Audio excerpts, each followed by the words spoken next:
हरे कृष्णा। संध्याकालीन जगन्नाथ कथा का ऊपर चतुर्थ दिवस आप सभी को इस्कॉन मीरा रोड का तरफ से हार्दिक स्वागत करते हैं। अभी जो महाप्रसाद का बारे में चर्चा हो रहा है, तब महाप्रसाद का बारे में और एक दिन दो दिन लग सकता है पूरा इसको कंप्लीट करने के लिए। मैंने पिछले बार बताया था 5 दिन का कथा सिर्फ महाप्रसाद का ऊपर, लेकिन 3 दिन लगभग लगेगा। कल एक दिन हो चुका है, आज होगा और कल 2 दिन और। इसका बाद नवकलेवर और इसका बाद है कि 1-2 भक्त चरित, जगन्नाथ का भक्त चरित, भक्त का चरित का बारे में हम जब सुनते हैं तब हमें जगन्नाथ का प्रति भक्ति बढ़ता है, भक्ति करने का शिक्षा मिलता है। संसार में हर चीज़ के लिए हमें संकल्प ले सकते हैं, लेकिन भगवान के लिए हमें संकल्प नहीं ले पाते हैं। भगवान के लिए जो संकल्प लेता है तो भगवान उसका सामने प्रकट हो जाते हैं। सिर्फ भगवान के लिए संकल्प लेने मात्र से, लेकिन हमारा संकल्प टूट जाता है तो भगवान इसलिए हमको दर्शन देने में थोड़ा पीछे हट जाते हैं, दर्शन नहीं ले पाते हैं। और आज चर्चा करेंगे, महाप्रसाद आगे बढ़ाएंगे। मनुष्य शरीर केवल यज्ञ के लिए उद्दिष्ट है। गीता में वर्णन है, जब तक मनुष्य यज्ञ नहीं करेगा तब कर्म बंधन में फंसेगा। जब कर्म बंधन से मुक्त होना चाहता है तब उसको यज्ञ करना जरूर है। भगवान भगवद गीता 3 अध्याय 9 नंबर श्लोक में वर्णन करते हैं, यज्ञार्थात कर्मणो अन्यत्र लोक अयम कर्म बंधन तदर्थम कर्म कौन्तेय मुक्त संग समाचारः। यज्ञ कर्म करने के लिए भगवान ने मनुष्य शरीर दिए।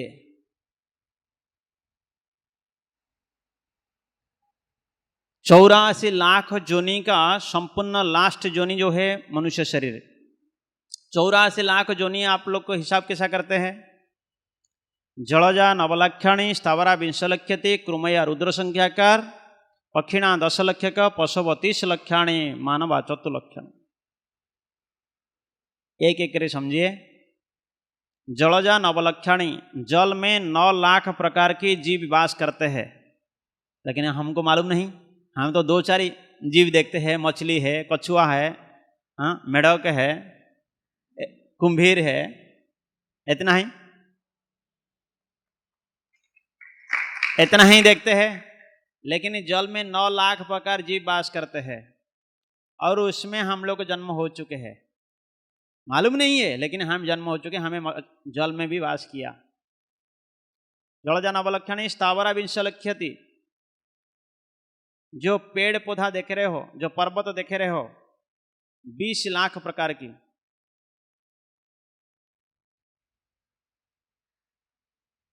और कृमया रुद्र संख्याकार, जो कुर्मी कीटाणु है, पेट का अंदर होते हैं ना, बहुत सारे कीड़े होते हैं, तब वो 11 लाख प्रकार की। कितना हुआ? 40, 9, 20, 11, कितना हुआ? 40 हुआ। 10 लक्षणा, 10 लाख प्रकार की पक्षी है, चिड़िया। 30 लाख प्रकार की पशु है,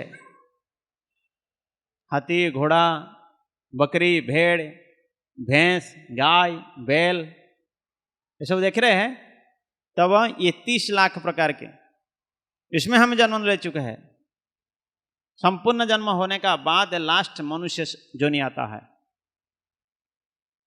और मनुष्य जोनी से थोड़ी से प्रभु का भक्ति नहीं किया, प्रभु के लिए कुछ नहीं किया, एक बार पैर स्लिप करने का बाद फिर कचड़ा का अंदर चला जाओगे। एक बार पैर स्लिप करेगा, कचड़ा का अंदर जाओगे, फिर ये 84 लाख फिर जोनी का अंदर फिर भटकते रहना पड़ेगा। इससे तो अच्छा है कम से कम थोड़ा भक्ति करें। और भक्ति कभी नष्ट नहीं होता है। संसार में सांसारिक वस्तु कितना भी कमाया सब नष्ट हो जाएगा, लेकिन भक्ति कभी नष्ट नहीं होता है। भगवान प्रमाण देते हैं, ये भक्ति आपको भय से बचा सकता है, ये भक्ति ही आपको धाम को पहुंचा सकता है। भगवान भगवद गीता में 2nd चैप्टर 40 नंबर श्लोक में वर्णन करते हैं, नेहा विक्रमण आशोस्ते प्रत्यवय न विद्यते स्वल्पम अप्यस्य धर्म से त्रायते महत भयात। थोड़ी से भक्ति करने मात्र से कभी नष्ट नहीं होगा, और भक्ति कभी डिवाइड नहीं होता है। बाप का 5 बेटे हो, एक पिताजी का 5 पुत्र, पिताजी जाने का 5 पुत्र पिताजी का सारा संपत्ति को 5 भाग बना देंगे, सही। लेकिन भक्ति और ज्ञान कभी बटकुरा नहीं होता है। ज्ञान भी बटकुरा नहीं होता है, बांटना नहीं पड़ता है। भक्ति भी बांटना नहीं होता है। इसलिए जानना चाहिए, हमें थोड़ी सी भक्ति करते हैं, भक्ति नष्ट नहीं होता है। और हमें संसार में सांसारिक वस्तु जितना कमाया, एग्जाम्पल देते हैं, 1 से 100 तक पहुंचना है, लेकिन हम 1 से 10 तक पहुंचा, 1 से 10 तक पहुंचा तो भक्ति मार्ग पर, तब फिर क्या होगा, नेक्स्ट लाइफ में 11 से चालू होगा। लेकिन भौतिक जगत पे, भौतिक संसार के लिए 1 से 10 तक किया, 100 तक पहुंचा नहीं, 1 से 10 तक किया, फिर नेक्स्ट लाइफ में 0 से चालू होगा। इसलिए जानना चाहिए, इससे अच्छा है हमें थोड़ा भक्ति कर लें। हरे कृष्णा कृष्णा कृष्णा हरे हरे, हरे राम राम राम हरे हरे। तो भगवान कृपा करके मनुष्य शरीर दिए यज्ञ करने के लिए। और सबसे बड़ा महत्वपूर्ण यज्ञ क्या है कलि युग में? नाम यज्ञ। नाम यज्ञ सरल है। तृतीया युग में यज्ञ करके भगवान प्रसन्न करते थे, उसके लिए बहुत घी चाहिए था।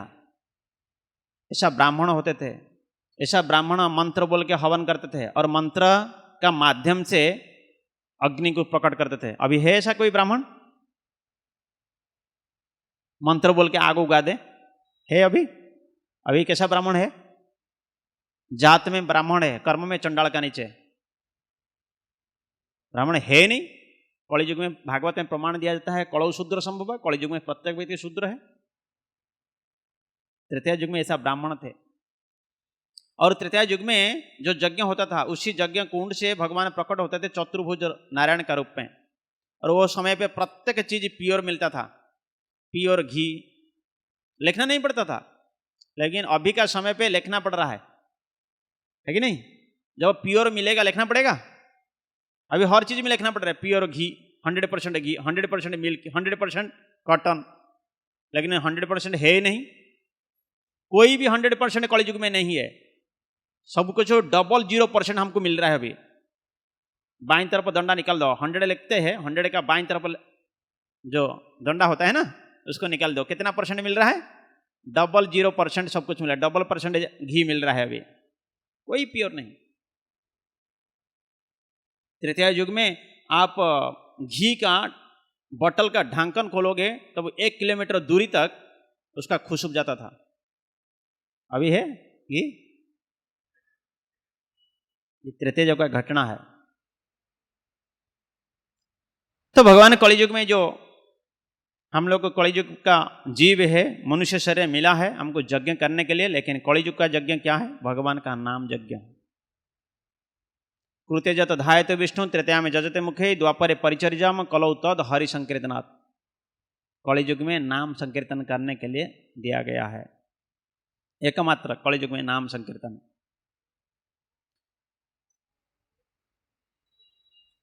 दारू ब्रह्म श्री जगन्नाथ केवल मात्र जीव कल्याण के लिए पुरुषोत्तम क्षेत्र में आविर्भूत हुए, होकर अपने समस्त जीवन का, समस्त जीव का साथ विभिन्न लीला करते हैं। वह लीला का अंदर लोक शिक्षा उद्देश्य में वो एक आदर्श गृहस्थ धर्म कैसा पालन करना है वो शिक्षा के लिए उदाहरण प्रस्तुत करते हैं। जगन्नाथ स्वयं लोकलोचन को दिखाने के लिए गृहस्थ धर्म कैसा पालन करना है, जिस प्रकार भागवत श्रीमद् भागवत है कि गृहस्थ का लाइफ का पैकेज है, इसलिए श्रीमद् भागवत दिया गया। भागवत को हम पढ़ें, भागवत को समझें, भागवत है क्या, सभी कुछ भागवत में मिलेगा। कैसा राजनीति करना है, कहाँ पे झूठ बोलने से पाप नहीं लगेगा, कहाँ से झूठ बोलने से पाप लगेगा, ये भागवत में है। और बिजनेस में कितना झूठ बोलना है वो भी भागवत में है। ऐसा नहीं कि भागवत में सिर्फ कृष्ण का लीला है। बहुत सारे लोग सोचते हैं भागवत मतलब कृष्ण लीला और कुछ नहीं। भागवत में सब कुछ है, प्रत्येक व्यक्ति को शिक्षा है।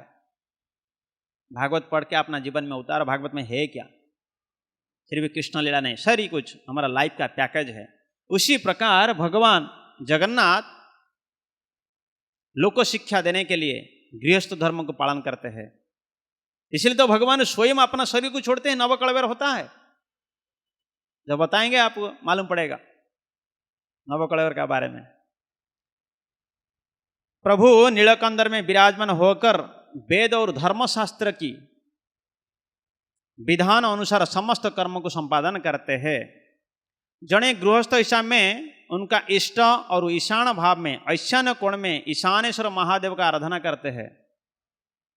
एक गृहस्थ मनुष्य को कर्तव्य है प्रतिदिन हर दिन यज्ञ करना चाहिए।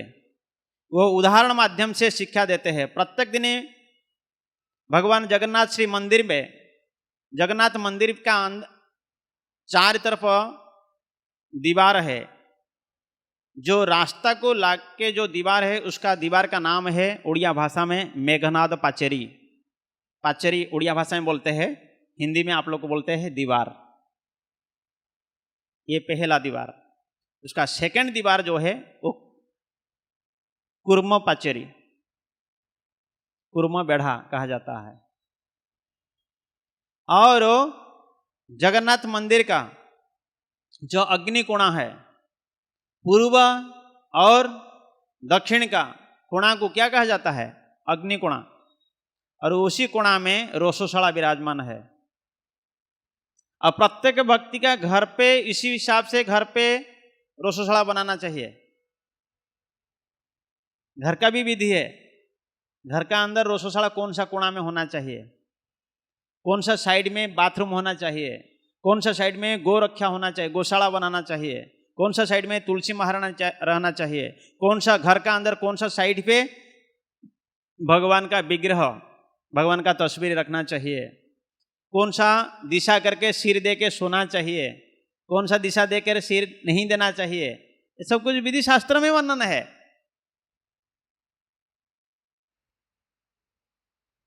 तब जगन्नाथ मंदिर पे तब अग्निकोणा में रोसोशाला में यज्ञ किया जाता है। इस यज्ञ में निर्गत अग्नि को लेकर रंधन कार्य प्रारंभ किया जाता है। महाप्रभु एक गृहस्थ हिसाब में प्रत्येक दिन मनुष्य जीवन में आवश्यकता और सार्थकता केवल यज्ञ में निहित है। इस प्रकार कर्तव्य पालन करके लोग को शिक्षा देते हैं। गृहस्थ आश्रम में उनका पत्नी लक्ष्मी जी मध्य यज्ञ कर्म में अपना कर्तव्य पालन करते हैं। यज्ञ कर्म में आहुति आकार में अन्न ब्रह्म का आवश्यकता होने का माते श्री मंदिर पाकाशाला में महालक्ष्मी अन्न व्यंजन रंधन कार्य करते हैं और भगवान जगन्नाथ को परसोते हैं। परसोते मतलब सर्विस करते हैं, खिलाते हैं। उस प्रकार नहीं यज्ञ अन्न व ब्रह्म है, जिसको स्वयं परम ब्रह्म यज्ञ का अवशिष्टांत अमृत रूप में भोजन करते हैं। ब्रह्म वैवर्त पुराण में वर्णन है। नीलांचल में जगन्नाथ को दर्शन करने से जो फल मिलता है, उनका महाप्रसाद केवल सेवन करने मात्र से उसी फल मिल जाता है। जगन्नाथ को दर्शन करने मात्र से जो फल मिलेगा, महाप्रसाद सेवन करने मात्र से। भगवान को जगन्नाथ को दर्शन नहीं किया, लेकिन जाके महाप्रसाद खा कर आया, आपका लोभ और हमें महाप्रसाद खाना है, महाप्रसाद खाने से वो फल मिल जाता है। जगन्नाथपुरी का महत्व है। भगवान कितने दयालु है जो महाप्रसाद में उनका कृपा डाल चुके हैं। और भगवान का दर्शन कि महाप्रसाद का दर्शन और भोजन में क्या साम्यता है। इसे स्पष्ट होता है श्री जगन्नाथ अपना उच्छिष्ट को मध्य उनका समान समकक्ष देते हैं। गीता में वर्णन है, भगवद गीता में कहते हैं हमें किसी का उच्छिष्ट नहीं खाना चाहिए। सही, हमें किसी का उच्छिष्ट नहीं खाना चाहिए, तामसिक माना जाता है। लेकिन जगन्नाथ अपना उच्छिष्ट का ऊपर सम्मान दे रहे हैं। गीता में प्रमाण आता है 17 अध्याय 10 नंबर श्लोक में, उच्छिष्टम अपि चामध्ये भोजनम तामिष प्रियम। लेकिन इस क्षेत्र में जगन्नाथ का उच्छिष्ट को महाप्रभु अपना ही अति मर्यादा देते हैं। इसमें कोई रहस्यमय बात मन में आता है, अर्थात जिस अन्नों को महालक्ष्मी रंधन करके श्री हरि को परिवेषण करते हैं और हरि का उच्छिष्ट भक्षण करके कौन सा ऐसा व्यक्ति संसार से मुक्ति नहीं होगा। जो व्यक्ति मेरा उच्छिष्ट आनंद मन में पाता है वह समस्त धर्म ज्ञान और साथ ही साथ प्रत्यह आनंद हो जाता है। मैंने उनको मुख्य मतलब मुक्ति देने का साथ ही उसका समस्त पाप को नाश कर देता हूँ और चतुर्वर्ग धर्म अर्थ काम मोक्ष को प्रदान कर देता हूँ। फिर में महाप्रसाद ग्रहण करने मात्र से और दर्शन करने मात्र से सोचिए जगन्नाथ महाप्रसाद कितने वैल्यू है। सारा विश्व को वो प्रसाद जाता है, जगन्नाथ का प्रसाद। सारा देवता लोक नहीं, सब चिड़िया, सारा पक्षी और पशु भी वो महाप्रसाद पाने के लिए भी लड़ाई तो होते हैं, कैसा महाप्रसाद मिल जाए जगन्नाथपुरी में। फिर ब्रह्म वैवर्त पुराण में कहते हैं सत्यम सत्यम पुनः सत्य सत्यम एवं सुनिश्चितः भक्त्या मम अर्ण भुक्ता तो सानिध्यम मम गच्छति।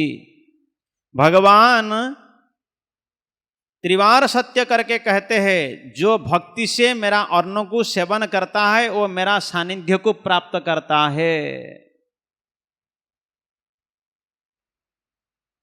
भगवान सत्य करके कह रहे हैं जो भक्ति से मेरा अन्नों को ग्रहण करता है वो मेरा सानिध्य को, मेरा सानिध्य मतलब मेरा पास, मेरा धाम को प्राप्त करता है। इसलिए जगन्नाथपुरी में श्री भी कोई प्रसाद का लालसा में रहे उसका भी मुक्ति हो जाएगा। फिर प्रसाद खाने के लिए इच्छा करे। और आनंद बाजार जो है, आनंद बाजार में आपको बिना पैसा में पेट भर जाएगा, बिना पैसा से। वहां के क्या होते हैं, वहां के पंडे लोग आपको टेस्ट कराते हैं, ऐसा हाथ में देते हैं। आप सिर्फ ऐसा ही 10 दुकान में घूम लिया तब तो आपका पेट फुल हो जाएगा ऑटोमेटिक। वहां पे बहुत सारी ऐसी प्रकार के लोग जीवन बिताते हैं।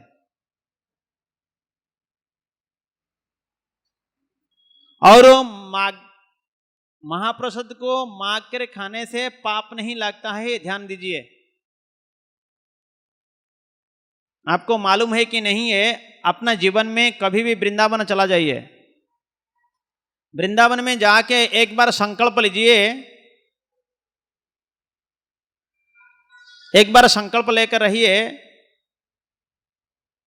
कि मैं आज भोजन नहीं करूंगा। ऐसा संकल्प लेकर रहोगे, भगवान जरूर किसी का माध्यम से, हो सकते भगवान, हो सकता है भगवान का भक्त, हो सकता है स्वयं राधा रानी, कोई ना कोई आकर आपको खिलाएंगे। वहां पे ज्यादा से ज्यादा ब्रज में माधुकरी चलता है। क्या चलता है? माधुकरी। माधुकरी आप लोग जानते हैं? नहीं जानते? नहीं जानते? 3 घर का दरवाजा का सामने जाके हर घर का सामने 3 बार राधे राधे बोलने का।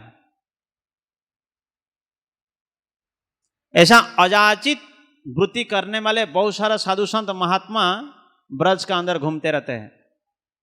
उनका और कोई इच्छा नहीं, जो मिलेगा वो भजन करेंगे, नहीं मिला तो उपवास करते हैं। जो मिलता है वही खाएंगे, संपूर्ण राधारानी का ऊपर डिपेंड है। तब क्या करते हैं, 3 घर का अंदर उनका संकल्प है, 3 घर से चौथा घर नहीं जाते हैं। और प्रत्येक घर का सामने श्री पी राधे राधे 3 बार बोलेंगे, राधे राधे, ऐसा ही 3 बार बोलेंगे।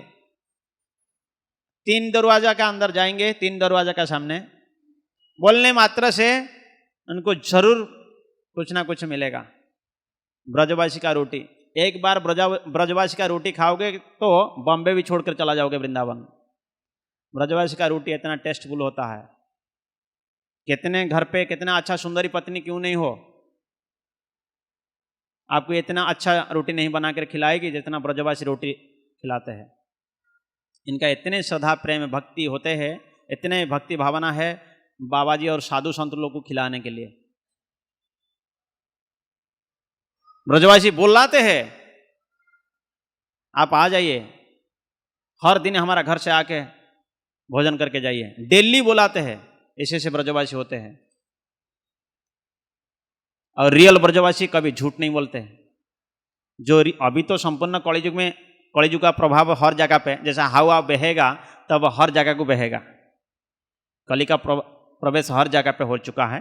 लेकिन कहने का अर्थ को समझिए, जो ब्रजवासी रियल ब्रजवासी, अब ब्रजवासी में क्या होता है, ब्रज का व्यतीत उनका लड़की लड़का को कहाँ पे शादी नहीं कराते हैं, कोई देश विदेश में नहीं, उसी ब्रज का 84 कोष का अंदर ही ब्याह करते हैं। सभी कुछ संपूर्ण अलौकिक लीला है। ब्रजवासी इतने श्रद्धालु होते हैं संत का प्रति, उनको जानकारी है संत को खिलाने से हमारा कुछ कमी नहीं होगा। इसलिए कहते हैं, दान देने से धन ना घटे, नदी ना घटे, नीर सो समझ कर क्यों कहे कबीर। दान देने से धन घटता नहीं, धन बढ़ता है। लेकिन हम अपना मन में इतने कंजूस हो चुके हैं, हम दान देने में पीछे हट जाते हैं। इसलिए ब्रजवासी दान देने में कमी नहीं होते हैं। ब्रजवासी खिलाते रहते हैं, अन्नदान करते रहते हैं, भोजन खिलाते रहते हैं, बहुत बड़े बड़े भंडारे भी कराते रहते हैं।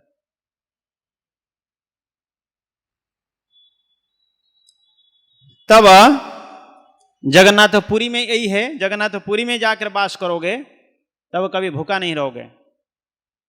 लास्ट दिन आपको बताऊंगा, एक भक्त के लिए भगवान स्वयं अपना स्वर्ण थाली में जो भोग लगता है, वो स्वर्ण थाली को स्वयं अपना हाथ से भक्तों के हाथ में दे दिया। लास्ट दिन समय होगा तो उसका ऊपर चर्चा करेंगे। तब फिर आता है जगन्नाथ जदा साक्षात दर्शनान मुक्तिदो ध्रुवम तथैव मुक्तिदम ह्यन्नम जगन्नाथस्य भोदिजो। जगन्नाथ को साक्षात दर्शन करने से मुक्ति होता है, ये निश्चिंत है। जगन्नाथ श्री भी दर्शन करने से मुक्ति होगा। मुक्ति दो ध्रुवम तथैव मुक्तिदम ह्यन्न जगन्नाथस्य भोदिजो। उसी प्रकार भगवान का महाप्रसाद भोजन, जगन्नाथ का महाप्रसाद भोजन करने से ऑटोमेटिक मुक्ति हो जाता है। फिर मुक्त चिंतामणि में जदर्नम पाचय लक्ष्मी हरे परिवेशयत तद उचिष्ट हरे भक्त्वा कह संसरति पार्वती।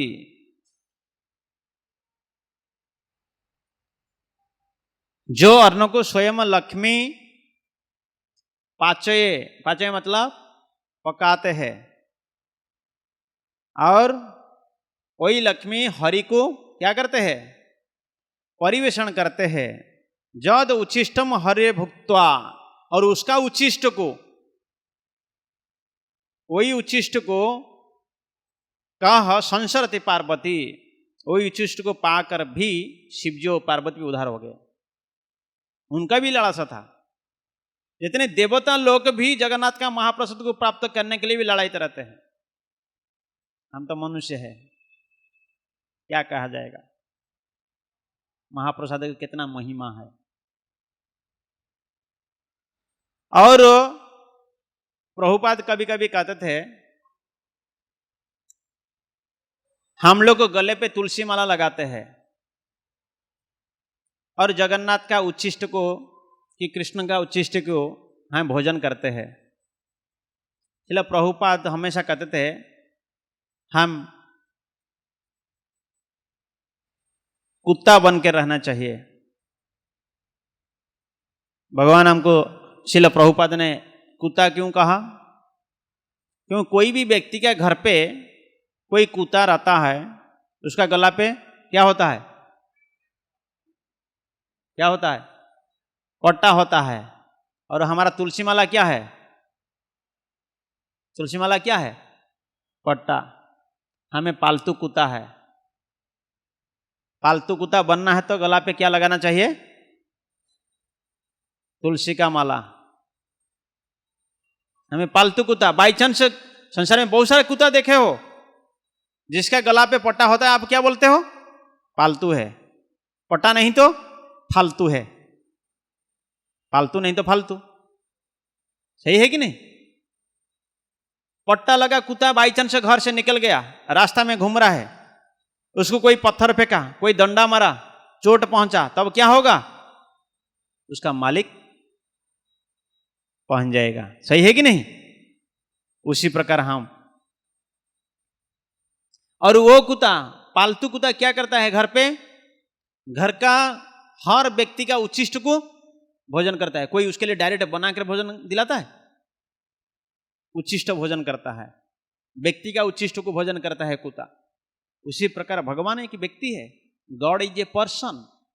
भगवान एक व्यक्ति है और उनको भोग लगाया, भोग लगाने के बाद उनका उच्छिष्ट हुआ और वो उच्छिष्ट को हम ग्रहण करते हैं। तो भगवान का सामने हम कौन है? एक ही प्रकार की कुत्ता। इसलिए श्रील प्रभुपाद विदेश में बहुत सारे लोग को समझाने के लिए बोलते थे हमें भगवान का कुत्ता बने।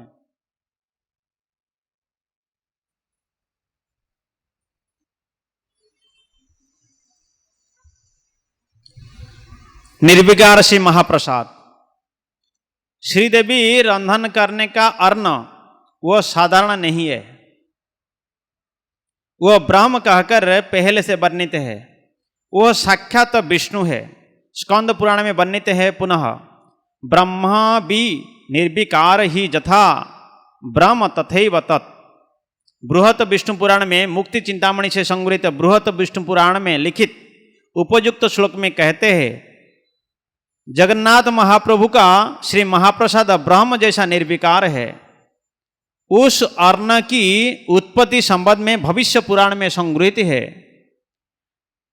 जस्माद अर्णपति देवा जगन्नाथ जनार्दन अर्ण पुन्ना सुभद्रा श्या त्रयी बिना अनन्य भवेत। जिस प्रकार जनार्दन श्री जगन्नाथ अर्णपति है और सुभद्रा देवी अर्णपूर्णा होते हैं, उनका बिना अर्ण उत्पन्न हो नहीं सकता है। इस श्लोक से समझ में आता है अर्ण केवल मात्र एक वस्तु नहीं है, वो अर्णपति श्री जगन्नाथ और वो श्री देवी अर्णपूर्णा उभयंक चैतन्य से ही सृष्ट। इसलिए वह ब्रह्म व्यतीत और क्या हो सकता है? जगन्नाथ को समर्पित नैवेद्य व अर्ण का महत्व उसे पता लगता है, वह श्री महाप्रसाद है। दूसरा, प्रसाद और महाप्रसाद। समस्त अर्चा विग्रह को जो नैवेद्य समर्पित होता है उसको प्रसाद कहा जाता है, लेकिन जगन्नाथ को समर्पित नैवेद्य को श्री महाप्रसाद कहा जाता है। किस लिए? वह हर व्यक्ति का मन में प्रश्न आता है। महाप्रसाद शब्द एक तांत्रिक पारिभाषिक शब्द है। स्कंद पुराण में कहा जाता है पुरुषोत्तम क्षेत्र में श्री भगवान जगन्नाथ साक्षात भोजन करते हैं, अन्य स्थान में केवल भक्त प्रदत्त नैवेद्य को दृष्टिपात करके ग्रहण करते हैं। इसलिए श्री मंदिर का नैवेद्य को श्री महाप्रसाद कहा जाता है। जगन्नाथ मंदिर पे भगवान बैठ के भोजन करते हैं और अलग जगह पे जितने सब देवी देवता है वो सिर्फ आस्वादन करते हैं, दृष्टिपात से ग्रहण करते हैं। इसीलिए इसका नाम प्रसाद है और जगन्नाथ का प्रसाद को महाप्रसाद कहा जाता है। प्रसाद शब्द उत्पत्ति संस्कृत साहित्य का अनुसार प्र प्लस सद धातु प्लस भाव अर्थात प्रसन्न होना। देव निवेदित द्रव्य गुरुजन का उच्छिष्ट खाद्य जिसको शिष्य लोग भक्ति का साथ सेवा करते हैं। स्वच्छता, निर्मलता, दया, अनुग्रह, कृपा, प्रसन्नता, मन का शांति, मंगल, कल्याण, सौम्यता आदि का प्रसाद कहा जाता है। जिस जगह पे वह अधिक मात्रा में प्राप्त होता है वह महाप्रसाद कहा जाता है। जैसा महान अनुकंपा, महान अनुग्रह, महान दया, महान प्रसन्नता इत्यादि व्याकरण शास्त्र अर्थ दृष्टि से देखने से जगत पिता दारुब्रह्म श्री जगन्नाथ समस्त जीव जगत का प्रति महान अनुकंपा करके अपने अर्ण ब्रह्म को भोजन करा के अमृत तुल्य नैवेद्य अर्ण सकल जीव जगत के लिए व्यवस्था किए हैं। उनका दर्शन और महाप्रसाद पाकर समस्त जीव जगत इस जगत में मुक्ति लाभ करेंगे। उसी उद्देश्य से श्री क्षेत्र में आविर्भूत उनका महान करुणा स्वरूप महाप्रसाद है। महाप्रभु जगन्नाथ को निवेदित अर्ण परमेश्वर श्री हरि का अपर मूर्ति स्वरूप होने का नाते भगवान का यह उच्छिष्ट अन्न सबके लिए पवित्र, लेकिन जो श्री महाप्रसाद को उच्छिष्ट रूपे विचार करता है वो घोर पाप में भागीदार बनता है। भगवान का प्रसाद को कभी ऐसा नहीं बोलना है ये उच्छिष्ट है, ये घोर नरक में जाएगा। अब भगवान का प्रसाद पाने पाप तो मात्र भोजन करना चाहिए, उसको देखना नहीं चाहिए। इमीडिएटली हाथ में प्रसाद आया इमीडिएटली ग्रहण करना चाहिए, ग्रहण करके हाथ को मस्तक में लगाना चाहिए। इसलिए कभी कभी आप लोग को चरणामृत लेते हैं, चरणामृत लेने का टाइम पे एक मंत्र पाठ करते हैं, मालूम है नहीं? और एक मंत्र है ना, अकाल मृत्युहरणम सर्व व्याधि विनाशनम विष्णु पादोदकम पित्वा धरया शिरस्या में हम। ये श्लोक पाठ किया जाता है अमृत चरणामृत जब लेते हो। कभी अकाल मृत्यु नहीं होगा जब भगवान का चरणामृत लेते हो। इसलिए दूसरा अर्थ में कहते हैं गंगा जल को चरणामृत कहा गया। गंगा जल क्या है? चरणामृत। और भगवद गीता क्या है? अधरामृत। भगवद गीता क्या है? अधरामृत। भगवद गीता भगवान का मुख से निकला और गंगा भगवान का चरण से निकला, दोनों समान है, अभिन्न है, कोई भिन्नता नहीं है। इसलिए गीता महात्म्य में कहते हैं मलिनम मोचनम पुंसा जलम स्नानम दिने दिने सकृत गीता अमृतस्नानम संसार मलनाशनम। संसार से मुक्ति होना चाहते हो, एक बार गंगा में डुबकी लगाने से संपूर्ण पाप नष्ट हो जाता है। लेकिन हर दिन आप डुबकी नहीं लगा सकते हो। डुबकी लगा सकते? हर दिन गंगा के पास जा सकते? नहीं जा सकते। लेकिन गंगा रूपी गीता में स्नान करो। गंगा रूपी गीता में स्नान करने से संपूर्ण पाप मिट जाएगा। संपूर्ण पाप मिट जाएगा मतलब संपूर्ण आप मुक्ति हो जाओगे। इसलिए गीता रूपी गंगा में स्नान करो। मलिनम मोचनम पुंसा जलम स्नानम दिने दिने सकृत गीता अमृत स्नानम। गीता रूपी अमृत में स्नान करो, संपूर्ण मलनाशनम, संपूर्ण मुक्ति हो जाएगा। एक बार किसी जगह पे मैंने प्रवचन दे रहा था, तब ये श्लोक जब बोला तब उन्होंने क्या किया, दूसरा दिन सुबह जाके उनको समझ में नहीं आया गीता रूपी गंगा में स्नान करने के लिए उन्होंने एक ही पानी का बाल्टी लिया।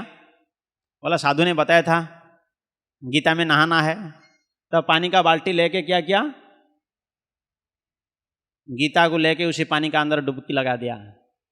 डुबकी लगा गीता को डुबकी लगा दिया और गीता को डुबकी लगा के खुद डुबकी लगा दिया। समझ में नहीं आया। यहाँ पे गीता अमृत स्नान मतलब गीता को क्या करना चाहिए? क्या करना चाहिए? डेली पढ़ना चाहिए। गीता अमृत स्नानम, गीता को डेली पढ़ना चाहिए। इसलिए कहा गया गीता अमृत स्नानम संसार मलनाशनम। संसार से तब मुक्ति हो सकता है। इसलिए चरणामृत को डेली प्राप्त करना चाहिए। प्रत्येक दिन चरणामृत ग्रहण करना चाहिए।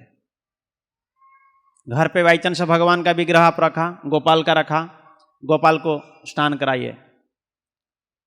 कुछ दूध, घी, दही कुछ आपका पास है कि नहीं है, कुछ जरूरत नहीं है। सिर्फ प्लेन जल, जल में 3 तुलसी डाल दो, ये गंगा जल में परिणत हो जाता है। तुलसी डालने मात्र से वो जल गंगा जल में परिणत होता है। और उसी जल में गोपाल को स्नान कर लीजिएगा। गोपाल को स्नान करके और आप परिवार के अंदर में जितने लोग हैं सभी लोग उसी जल को पान कीजिए। पान करने मात्र से कोई व्याधि नहीं होगा, बीमार नहीं होगा। इसी भावना रखना चाहिए भगवान का स्नान जल को ग्रहण करने के लिए। ये भावना से ठाकुर जी का स्नान जल को ग्रहण करना चाहिए, कभी बीमार नहीं। और अकाल मृत्यु नहीं होगा। अकाल मृत्यु समझते? जब तक मृत्यु का समय नहीं होता है और उसका पहले मृत्यु हो जाता है तो इसको कहते हैं अकाल मृत्यु। समय नहीं हुआ, मृत्यु हो गया, अकाल मृत्यु नहीं होगा। समय आने पर मृत्यु होगा। प्रत्येक व्यक्ति का मृत्यु निश्चिंत है, प्रत्येक व्यक्ति का मृत्यु निश्चिंत है। काल भागवत में बताएंगे मृत्यु का 3 चीज कोई चेंज नहीं कर सकता है। कितने धनीशाली व्यक्ति हो जाए कोई चेंज नहीं कर सकता है। मृत्यु का 3 चीज कोई चेंज नहीं कर सकता है। मृत्यु का डेट, मृत्यु का टाइमिंग, मृत्यु का प्लेस। कोई कर सकता है? मृत्यु का टाइमिंग 1 सेकंड बढ़ा सकता है, 1 सेकंड घटा सकता है? कभी नहीं हो सकता है। और जो जगह पे होना है वो निश्चिंत है, ये ध्यान दीजिए। जिस जगह पे होना है वो निश्चिंत है। ऐसा नहीं हमें बॉम्बे शहर में जन्म लिया कि मीरा रोड पे ये हमारा घर है, इसी घर पे जन्म लिया तो इसी घर पे हमारा मृत्यु होगा। नेवर। जहां होना है गारंटी, इसको कोई चेंज नहीं कर सकता है।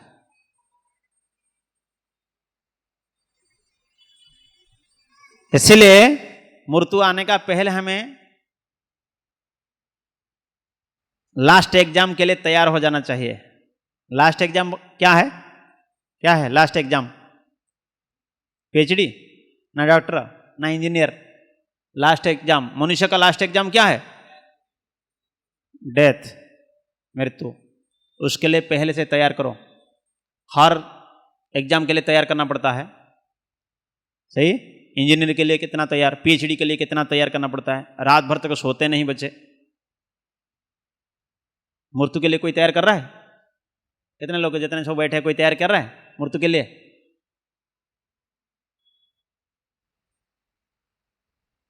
मृत्यु के लिए तैयार हर व्यक्ति का होगा, लेकिन भक्त मृत्यु के लिए कभी क्रंदन नहीं करता है। भक्त हमेशा खुशी में रहता है। एक दिन जाना तो है, सबको मालूम है।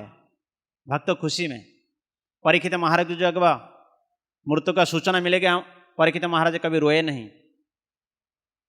अभी हमको कोई बोल देगा ना तुम्हारा मृत्यु काल रात को होगा, तो इमीडिएटली घबरा जाएगा।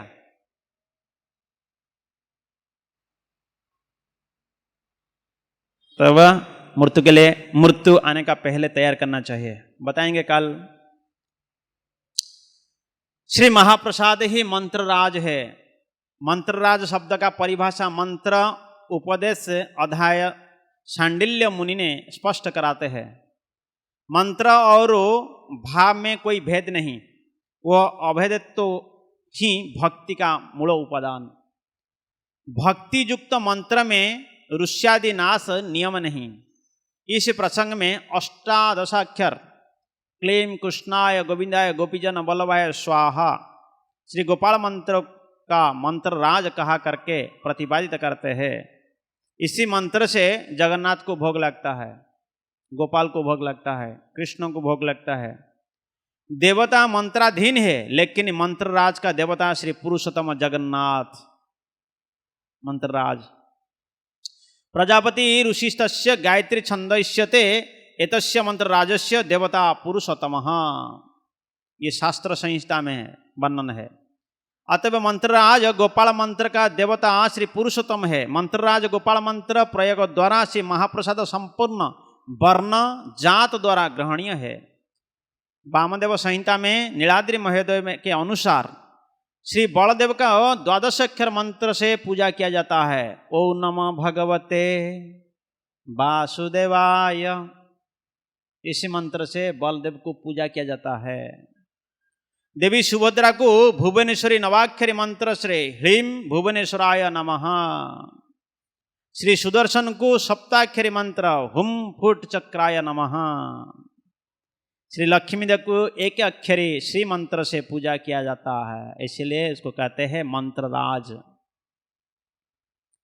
अब महाप्रसाद में कोई जात पात नहीं है, ये ध्यान दीजिए, जात विचार नहीं होता है महाप्रसाद में। और भगवान कभी जात पात भी विचार नहीं करते हैं। इधर तो महाप्रसाद में जात पात विचार नहीं, फिर भगवान भी जात पात नहीं देखते हैं। भगवान सभी का ऊपर समदृष्टि में देखते हैं, समान कल्याण करते हैं। सिर्फ आपका सामने एक ही एग्जाम्पल प्रस्तुत कर रहा हूं, किस प्रकार समदृष्टि भगवान देते हैं, समदृष्टि से देखते हैं। कैसा? छोटी सी सेवा करने मात्र से शबरी ने भगवान को क्या खिलाई? झूठे बेर। शबरी था, शबरी का हाथ से, शबरी तो शूद्र का नीचे और, लेकिन शबरी का हाथ से झूठा बेर का है। उसमें प्रसन्न हो गए, उसमें वर दे दिया शबरी को। इसका बाद जटायु, जटायु ने भगवान के लिए क्या सेवा किया? हम बोलते हैं हम इतना सेवा कर रहे हैं, इतने सेवा कर रहे हैं, इतने सेवा कर रहे हैं। जटायु ने क्या सेवा किया? छोटी सी सेवा किया। क्या सेवा किया? सिर्फ बाची को सेवा किया। क्या बोला? रावण ने माता सीता को इसी दिशा में लेकर जा रहा है, इतना ही बोला। रावण के साथ संघर्ष किया। रावण अपना खड्ग से जटायु को एक पंख काट चुके हैं और जटायु उसी पर्वत का ऊपर गिरा हुआ। तब राम और लक्ष्मण जब आए अनुसंधान में, तब भगवान राम को इतना ही बताया। बताने के बाद जब जटायु को प्राण त्याग दिया, जब प्राण चला गया, जब मृत्यु हो गया, तब क्या हुआ? भगवान स्वयं आके दाह संस्कार किए। अपना परिवार में अपना पिताजी चला जाए, बेटा आएगा कि नहीं आएगा कोई गारंटी नहीं। कोई गारंटी दे सकता है? कोई रिश्तेदार आएगा कि नहीं आएगा कोई गारंटी नहीं। भगवान के लिए थोड़ी सी सेवा जटायु ने किया, एक ही छोटी सी सेवा करने मात्र से भगवान स्वयं दाह संस्कार। ये एक ही नहीं, दूसरा एग्जाम्पल नामाचार्य हरिदास ठाकुर के लिए स्वयं चैतन्य महाप्रभु क्या किए? चैतन्य महाप्रभु हरिदास ठाकुर के लिए एक पेड़ लगाया। वो पेड़ का नाम है सीधा बकुल। वो पेड़ सिद्ध बन चुका है क्योंकि वो पेड़ हरिनाम सुनते सुनते सुनते उसका भी अप्रकट नहीं हो रहा है अभी तक भी। वो पेड़ जगन्नाथपुरी में है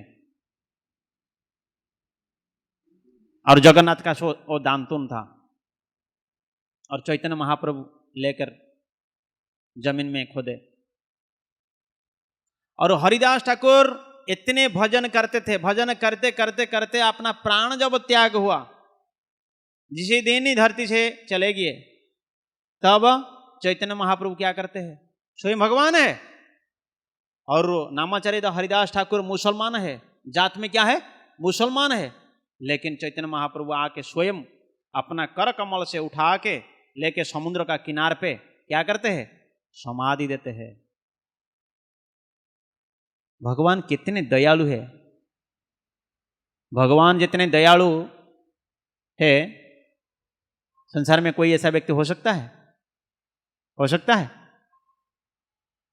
भगवान के लिए हमें थोड़ी से, हमें इतने नफरत हो चुके, भगवान के लिए थोड़ी से हमें भजन नहीं कर पा रहा, कुछ नहीं कर रहे हैं हम। भगवान हमारे के लिए इतनी बड़े जगत बनाया, धरती दिया, सभी को जो, फिर भगवान इतने दयालु है। आने का पहले भगवान इतने दयालु है, हम ये धरती को आने का पहले, धरती को स्पर्श करने का पहले मां का स्तन में दूध भरा।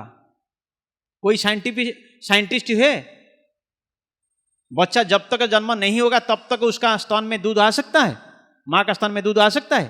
कितने भी आप मेडिसिन यूज कर दो, कितने भी अच्छा डॉक्टर, कितने अच्छे साइंटिस्ट बन चुके हैं, कर लें, लेकिन हो नहीं सकता है। लेकिन भगवान कितने दयालु है। बच्चा धरती को स्पर्श करे तो करेगा क्या? क्या खाएगा? उसके लिए भगवान इतने दयालु। हार्ड चीज नहीं खा सकता है, इसलिए भगवान उसके लिए लिक्विड चीज कितने दयालु है।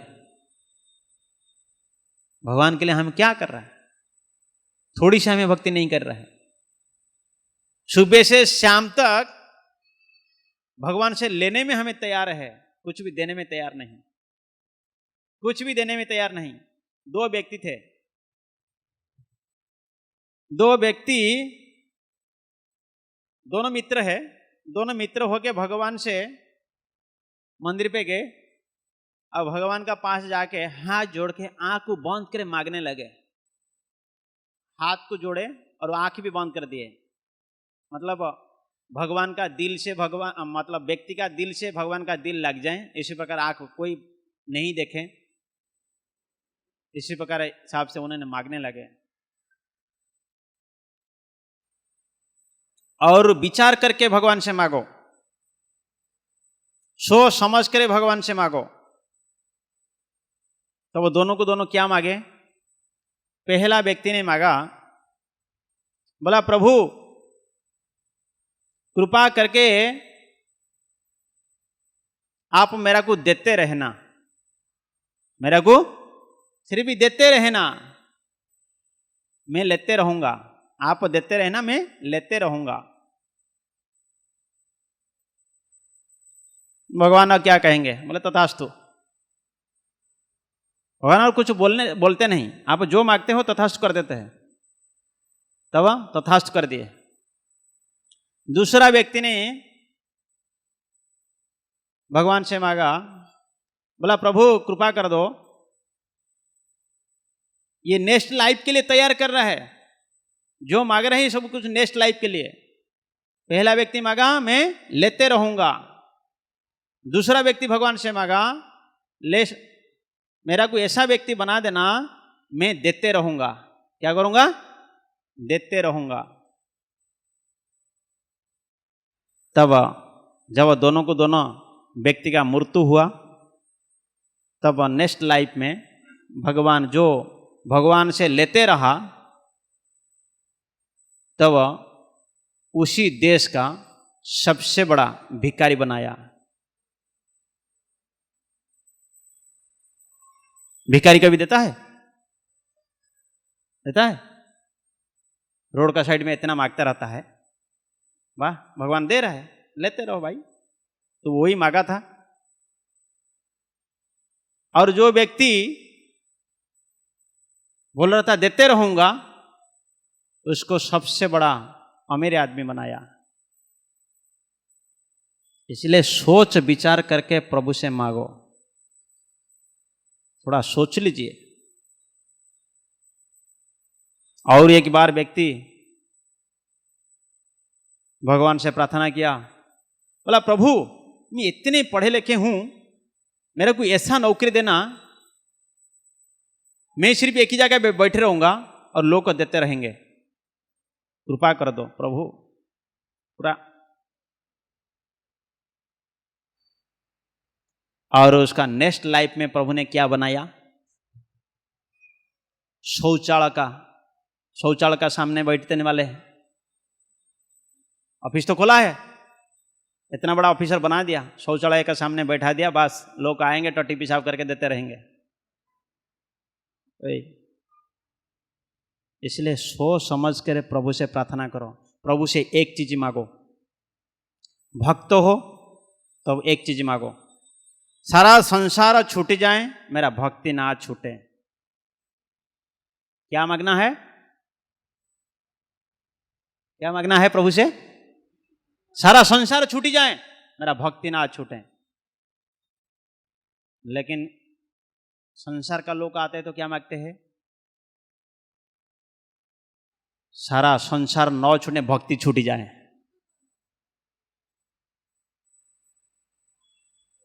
उल्टा होता है कि नहीं होता है? लोग संसार के प्रति इतने आसक्त है, संसार छूट जाएगा ना, बहुत दुखी हो जाते हैं। संसार छूट गया तो बात दुखी हो जाते हैं। आपका साथ में देने वाला एक व्यक्ति है, वो व्यक्ति कौन है? कौन है? जय जगन्नाथ। वो एक व्यक्ति है आपका साथ देने वाला, जन्म से लेकर लास्ट तक को एक व्यक्ति आपका साथ देने वाला है। और संसार में कोई व्यक्ति साथ में देगा कि नहीं देगा कोई गारंटी नहीं है, कोई गारंटी नहीं। इसलिए साथ देने वाले व्यक्ति को मित्र बनाओ, जो हमेशा के लिए हमारा रियल साथी है। महाप्रसाद का जात का विचार नहीं, क्यों नहीं? उसका बहुत अच्छा उदाहरण दिया गया है। सत्य युग से परंपरा क्रमे अविरत भाव से चली आ रहा है। स्कंद पुराण उत्कल खंड के अनुसार महाराजा इंद्रदुम्न श्री नीलमाधव को पता लगाने के लिए विद्यापति उत्कल को भेजा था। विद्यापति ब्राह्मण था, उनको भेजा था। ब्राह्मण श्रेष्ठ विद्यापति भक्त शिरोमणि विश्वावसु सबर का साहाय्य से श्री नीलमाधव का दर्शन किया करके नीलांचल से सवरपली को वापस आए और विश्वावसु विद्यापति को अपना घर पे लेकर अतिथि चर्चा किया और दिव्य महाप्रसाद घर पे खिलाए। सवर गृह में यह दिव्य महाप्रसाद कहाँ से मिला? विद्यापति का मन में प्रश्न जाग उठा। इसका उत्तर में विश्वावसु कहने लगे, इसी जगतपति का पूजा निमंते इंद्रादि देवतागण दिव्य वस्तु लेकर यहाँ पे प्रतिदिन नैवेद्य समर्पण करते हैं, वही श्री महाप्रसाद है। इस दिव्य महाप्रसाद पाकर विद्यापति आदि आनंद में विभोर हो गए। परवर्ती समय में श्री नीलमाधव का स्थान में श्री पुरुषोत्तम दारुब्रह्म नीलामय जगन्नाथ इस क्षेत्र में जगत मंगल के लिए आविर्भूत है। श्री नीलमाधव से इस परंपरा अनुसार श्री जगन्नाथ को समर्पित नैवेद्य ही दिव्य परमानंद और परम गति देने का सामर्थ्य रखते हैं, वह अर्णव ब्रह्म है। सबर का घर में ब्रह्मविद विद्यापति ब्राह्मण और ब्रह्मदर्शी विश्वावसु सबर एकत्र श्री महाप्रसाद भोजन ही परवर्ती समय में जात अजात का विचार नहीं रहा। विश्वावसु जात में सबर है, एक नीच जात की अपाठुआ और जंगली समाज में इन लोग को उच्च जात का लोग घुण्य नजर में देखते हैं, लेकिन वह प्रकृति में एक वैदिक पुरुष थे जो कि ब्रह्म को ठीक से देखे थे और समझे, फिर अनुभव किए थे, जिसका सहयोग में अन्य एक वैदिक पुरुष विद्यापति मध्य ब्रह्म दर्शन कर पाए। उभय ब्रह्मदर्शी, वह अंशी परमात्मा का प्रत्येक जीव का अंश विशेष बोलकर उपलब्धि करके एकत्र भोजन करके अपना प्राण का आध्यात्मिक दिव्य अवगत को समझे। वही ब्रह्म निर्विकार हेतु उच्च नीच जात भेद अभेद से ऊपर है। इसीलिए महाप्रसाद पाने का समय पे जगन्नाथपुरी में कोई जात पात नहीं माना जाता है।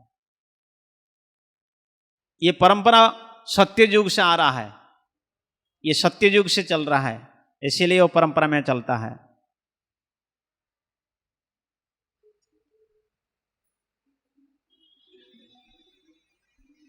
और शिव महाप्रसाद को मंदिर का भाषा में अलग अलग कुछ कहा जाता है। जगन्नाथपुरी में महाप्रसाद को अलग अलग नाम कहा जाता है। कहा जाता है श्री महाप्रसाद एक नाम, दूसरा है महार्द, तीसरा है अबढ़ा। अबढ़ा भी कहा जाता है। अबढ़ा मतलब क्या है? महाप्रसाद आप लोग समझ गए, महाप्रसाद समझ गए ना, महाप्रसाद क्या है समझ गए। लेकिन महार्द, महार्द मतलब जो निर्माल्य आप लोग को खिलाए थे, तो निर्माल्य को कटहल का पत्तल में, कटहल का पत्तल होता है ना, कटहल का पत्ता कितना बड़ा होता है? इतना बड़ा होता है? नहीं, छोटा होता है। वो पत्ता में 2-4 दाना सिर पे निर्माल्य का 2-4 दाना को एक ही पोटली बांध देते हैं। इसको महारद्य कहा जाता है उड़िया भाषा में, महारद्य। और ये क्या होता है, हर पर्व पर्वाणी में और कोई नया रिश्ता बनाने के लिए इसको भेजा जाता है। पहले उड़ीसा में ये संस्कृति है, कोई भी नया रिश्ता जोड़ना है पहले ये महारद को भेजा जाएगा उसका घर। पहले जगन्नाथ तो स्वयं जाएंगे, जगन्नाथ मतलब जगन्नाथ का महाप्रसाद गया मतलब जगन्नाथ तो स्वयं गए रिश्ता बनाने के लिए, क्योंकि रिश्ता में कभी परेशानियां नहीं आएगा, पहले जगन्नाथ वहां पे विराजमान हो जाए। ये संस्कृति है उड़ीसा का। और जो अबड़ा, अबड़ा किसके लिए कहते हैं, जिस पात्र में बनता है, मिट्टी का बर्तन में बनता है जगन्नाथपुरी में। कौन सा बर्तन, मिट्टी का बर्तन, मिट्टी का बर्तन। और उसको कहते हैं कुड़ुआ। अलग अलग साइज होता है, बड़े होते हैं, छोटे होते हैं, अलग अलग का नाम भी उसी हिसाब से है। आपको ये नाम बताएंगे तो आप नहीं समझ पाएंगे। छोटा वाले को क्या बोलते हैं, उससे बड़ा वाले को क्या बोलते हैं, सबसे बड़ा वाले को क्या बोला जाता है, सब अलग अलग। तब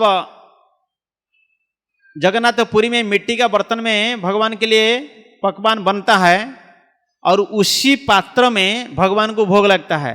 उसी मिट्टी बर्तन में भगवान को भोग लगता है और उसी मिट्टी बर्तन में भक्त लोग उसी में बैठ के भोजन करते हैं।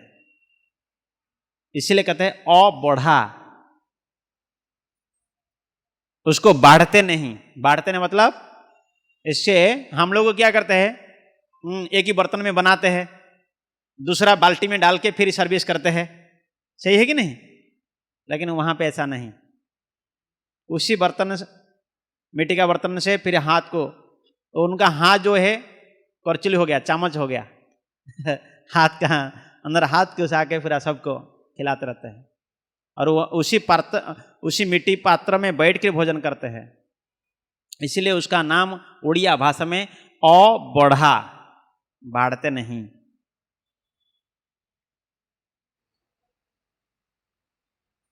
दसिया नड़िया सीना तोते बढ़िया, हाथे तो अभड़ा न मोते बढ़िया। दसिया नड़िया सीना तोते बढ़िया, हाथे तो अभड़ा न मोते बढ़िया। इसका अर्थ क्या, आप लोग उड़िया समझ गए, नहीं समझा, लेकिन भाव को समझ में आ रहा है ना। एक ही दासिया बावरी था, बावरी समझते, शूद्र घर की। उसका हाथ से जगन्नाथ अपना हाथ को प्रसारित करते हुए उसका हाथ से नारियल ले लिए थे। इसलिए कहते हैं दासिया नड़िया सीना तोते बढ़िया। जगन्नाथ को वो नारियल बहुत अच्छा लगा। भक्त का व्याकुल होते हैं, भक्त का व्याकुल को देखते हुए भगवान स्वयं अपना हाथ को प्रसारित किया और नारियल ले लिया। ये भक्त चरित्र में आएगा, बहुत बड़ा अच्छा कहानी है।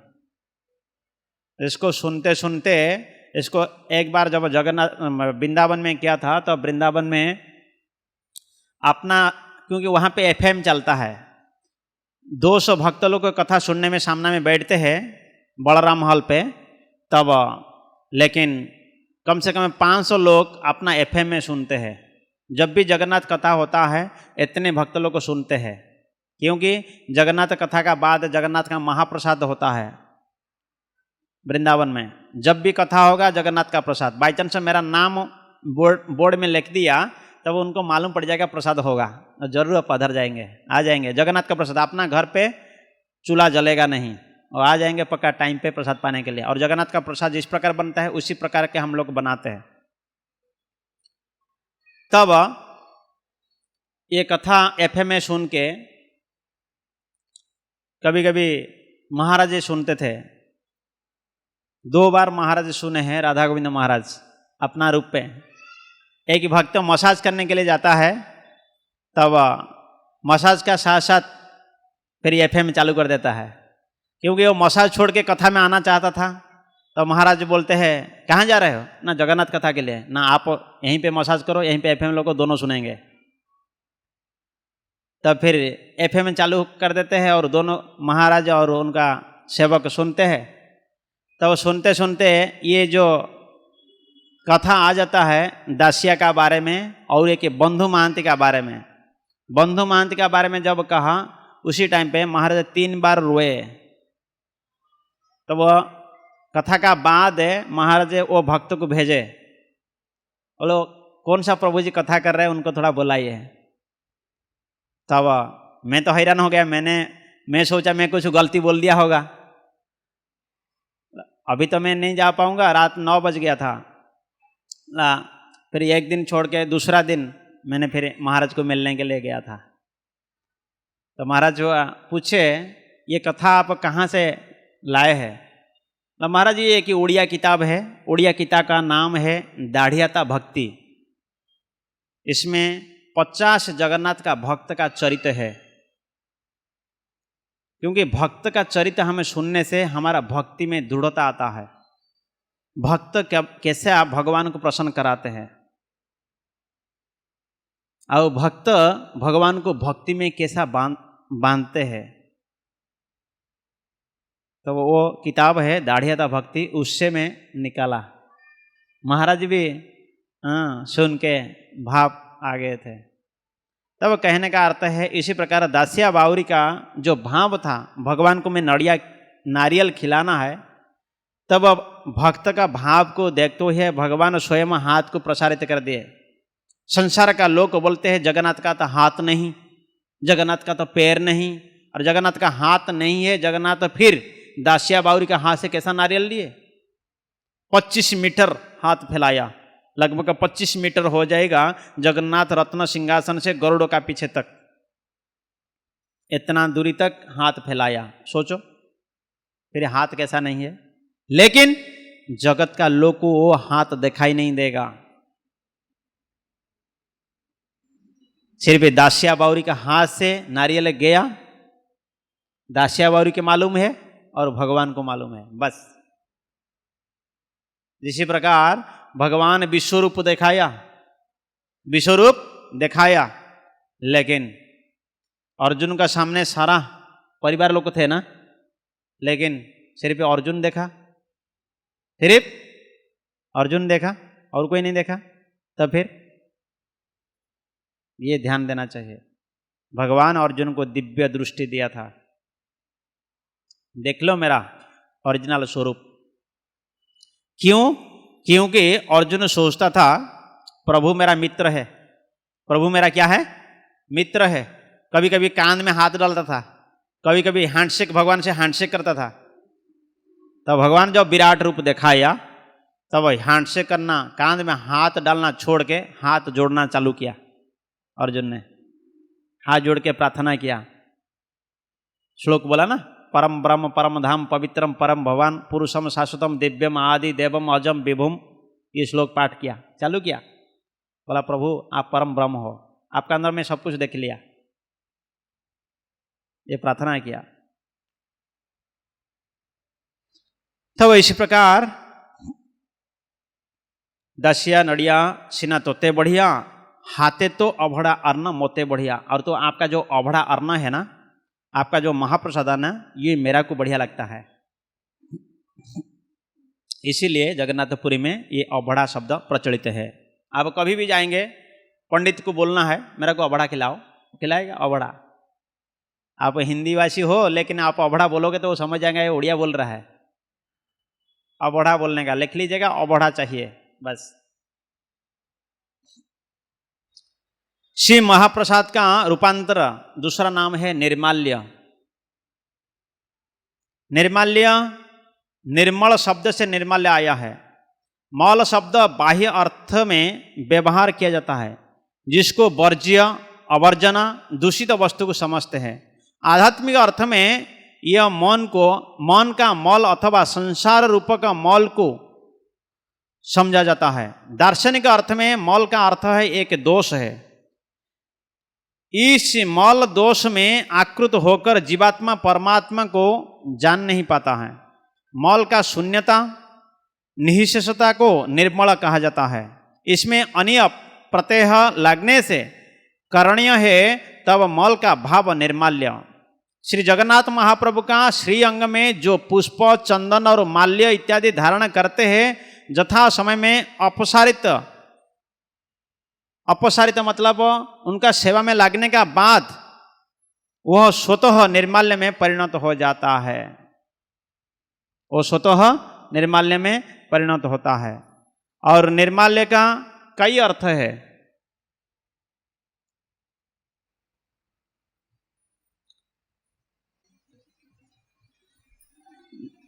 निर्माल्य का शास्त्र भीति स्कंद पुराण में कहते हैं, निर्माल्य ग्रहणस्य फलम वक्तु न शक्नुमः साक्षाद ब्रह्म स्वरूपेण क्रियते वपुषा हि तत् पुष्प चंदन माल्यादि जदंगै रूपधार्यते अपनीतम यथाकाले निर्माल्य तत् परिकृतिम। साक्षात दारु ब्रह्म स्वरूप भगवान जो अपना शरीर में लेपन करते हैं, इसको हम लोग को निर्माल्य रूप में ग्रहण करके प्रकृत फल को प्राप्त किया जाता है। भगवान श्री अंग में पुष्प चंदन माल्यादि की जो अर्पित वस्तु यथा समय में श्री अंग से अपसारित होने का नाते मनीषी लोग निर्माल्य कहते हैं। केवल इतना ही नहीं, महाप्रभु को व्यवहार जो प्रत्येक वस्तु निर्धारित समय अतीत होने का बाद वो निर्माल्य का रूप में परिणत होता है। कोई वस्तु कितना समय अतिबाहित होने से निर्माल्य रूपे विवेचित होता है, वह विस्तृत बृहत तंत्र शास्त्र में वर्णित है। भगवान को कौन सा चीज कितना दिन रहने का बाद उसको निर्माल्य कहा जाएगा। जैसा मणि हो गया, जैसा मुक्ता हो गया, जैसा सुवर्ण हो गया, जैसा ताम पात्र हो गया, पितल हो गया, वह अर्पण करने का 12 साल पर्यंत निर्माल्य नहीं होता है। 12 साल तक आप भगवान का सेवा में लगा सकते हैं, 12 साल का बाद आप उसको निर्माल्य कह सकते हैं। सोना चांदी ये एक दिन लग के आपको दे देते हैं, एक दिन लगा कर कोई ले लेता है।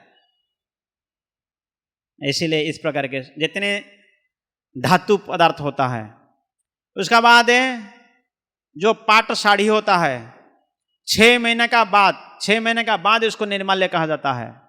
6 महीना तक उसको सेवा में लगा सकते हैं। ये शास्त्र के विधान है।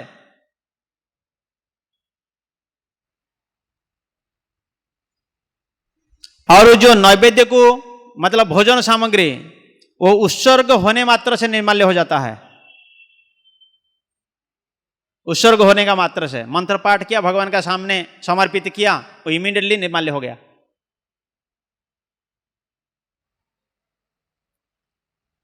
और मोदक और क्रुशर मतलब तिल तंडुल खाद्य विशेष अर्ध प्रहर में निर्माल्य हो जाता है। अर्ध मतलब 1.5 घंटा में।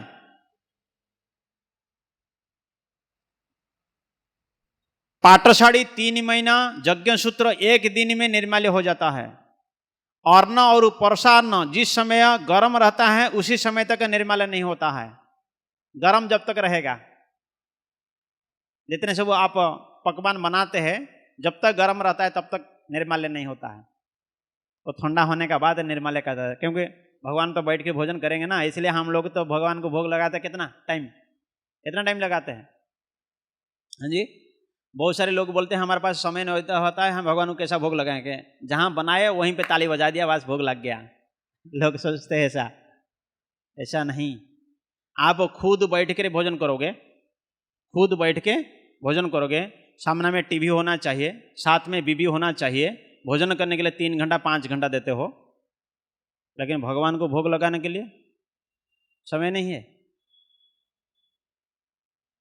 बजा ताली, उठा थाली, ताली बजा दिया तो हो गया भगवान को ऑफर ना। क्या ऐसा मत करो। और बिना भोग लगा हुआ चीज को कभी नहीं खाना चाहिए। बहुत सारे लोग बोलते हैं हम तो घर पे नहीं बनाते हैं, हमें हर दिन रेस्टोरेंट जाते हैं, वहां पे खाते हैं। अरे घर पे बनाओगे तो कम से कम पाप लगेगा।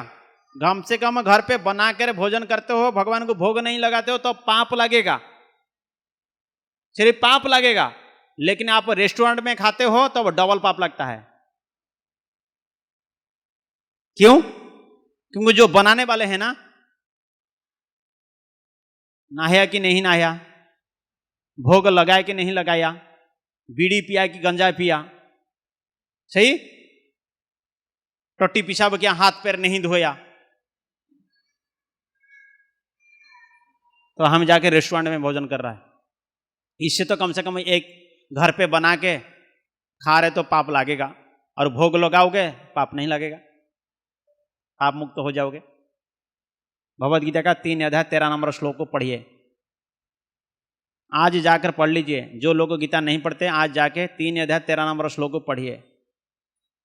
भगवान संपूर्ण वर्णन करते हैं, संपूर्ण प्रत्येक व्यक्ति पाप को भोजन कर रहा है। या और दूसरा और एक श्लोक कहते हैं भगवान भोक्ता है, सारा विश्व का भोक्ता कौन है? भगवान है। आप शांति पाना चाहते हो, शांति तब मिलेगा जब भगवान को आप खिलाओगे। जस्मिन तुष्टे जगतुष्टम, भगवान संतुष्ट हो गए, ऑटोमेटिक आपका अंदर तुष्टि आ जाएगा, ऑटोमेटिक आ जाएगा। भगवान को पहले भोजन कराओ, भगवान को भोजन करने का मात्र से आपका अंदर ऑटोमेटिक ही इतना सुख मिलेगा, कल्पना नहीं कर सकते।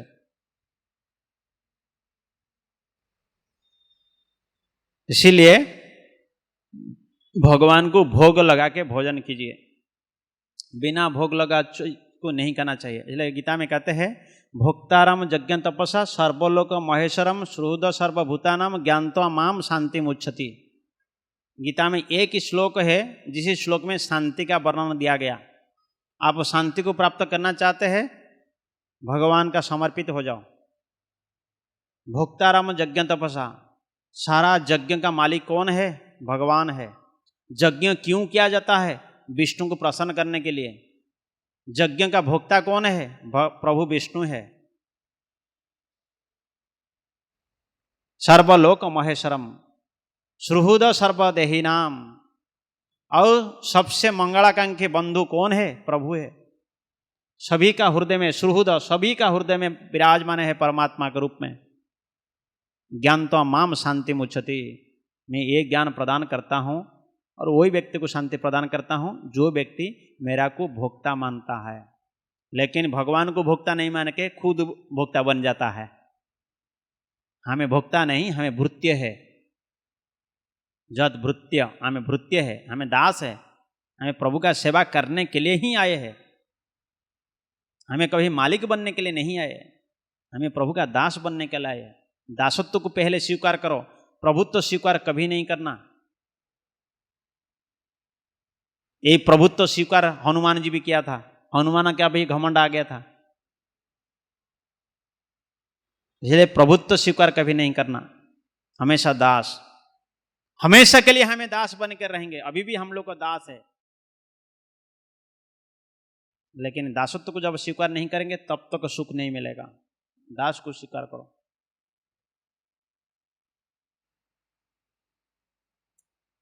दूध दही एक मुहूर्त में घी, दूध दही एक मुहूर्त में निर्माल्य हो जाता है। घी एक ही प्रहर में, तांबुल, तांबुल मतलब सुपारी, निवेदन करने मात्र से निर्माल्य में परिणत होता है। और जो फूल और बेलपत्र ये सब 1.5 प्रहर में निर्माल्य हो जाता है।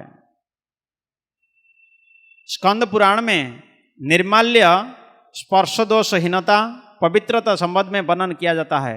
श्री महाप्रसाद जब वेश्यालय और कोई पतित व्यक्ति उसी अर्ण स्पर्श करता है तब भी वह दूषित नहीं होता है, कारण अर्ण साक्षात विष्णु का स्वरूप। प्रत्येक व्यक्ति उस निर्माल्य सेवन का अधिकार है।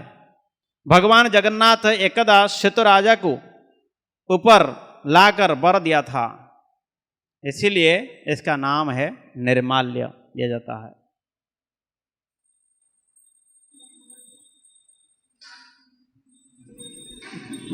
टाइम पूरा हो चुका है यार, बोलना नहीं।